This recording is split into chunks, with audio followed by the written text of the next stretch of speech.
সাংবাদিকরা হলো জাতির বিবেক। কালের কণ্ঠ, বাংলাদেশ প্রতিদিন থেকে শুরু করে বেশ কয়েকটি প্রতিষ্ঠানে হামলা করে ক্ষতিগ্রস্ত করেছে, সাংবাদিকদেরকে আহত করেছে। আমরা সিরাজগঞ্জ প্রেস ক্লাবের পক্ষ থেকে এই হামলার তীব্র নিন্দা এবং প্রতিবাদ জানাচ্ছি। সাংবাদিকদের মাধ্যমেই দেশের কোথায় অপকর্ম কুকর্ম হচ্ছে সেটা প্রকাশিত হয়।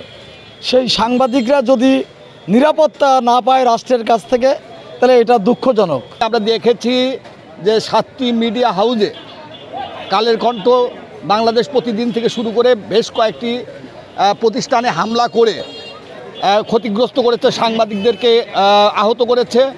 এই ঘটনার আমরা যেমনি তীব্র নিন্দা জানাই।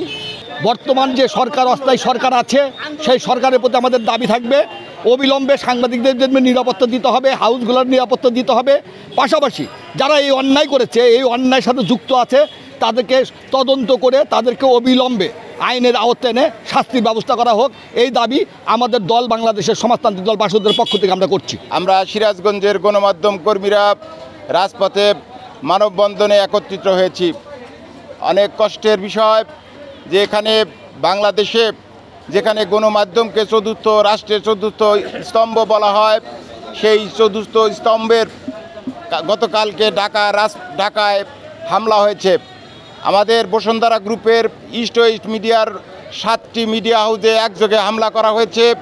সেখানে ব্যাপক ভাঙচুর, লুটপাট করা হয়েছে।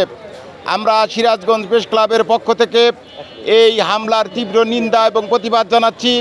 পাশাপাশি এই হামলার সাথে জড়িতদেরকে চিহ্নিত করে আইনে আওতায় আনার দাবি জানাচ্ছি। ঢাকার 7টি গণমাধ্যমে একযোগে মুখোশ পরিহিত দুর্বৃত্তরা হামলা করেছে।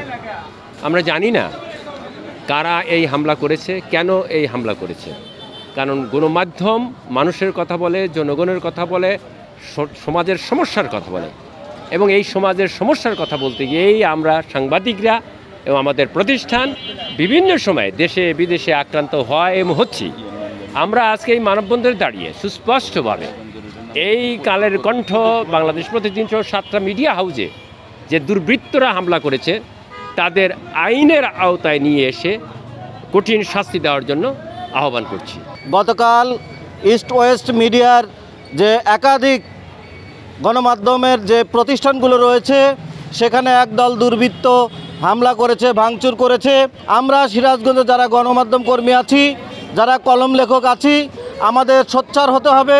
আমাদের দাবি থাকবে একটাই, এই সকল হামলাকারীদের আইনের আওতায় এনে দৃষ্টান্তমূলক শাস্তি দিতে হবে, এবং এই শাস্তির মাধ্যমে গণমাধ্যম কর্মী এবং গণমাধ্যম অফিসের জন্য কেউ হামলা পরবর্তীতে করতে না পারে সেদিকে সজাগ রাখতে হবে। বাংলাদেশের সাংবাদিকদের আতুরঘর হিসাবে পরিচিত ইস্ট ওয়েস্ট মিডিয়া বসুন্ধরা টিস্যুতে ছাড়ের ছড়াছড়ি। বসুন্ধরা টিস্যু নিয়ে এলো নিশ্চিত ছাড়। দুর্বৃত্তরা হামলা চালিয়ে বিভিন্ন কক্ষ ভাঙচুর করেছে, সাংবাদিকদের আহত করেছে মুখোশ পরে এসে।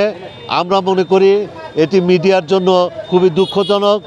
এই ঘটনার প্রতিবাদে তাৎক্ষণিকভাবে আমরা দেখেছি বিএনপির নেতৃবৃন্দ সেখানে সংহতি প্রকাশ করেছে এবং বিচার দাবি করেছেন।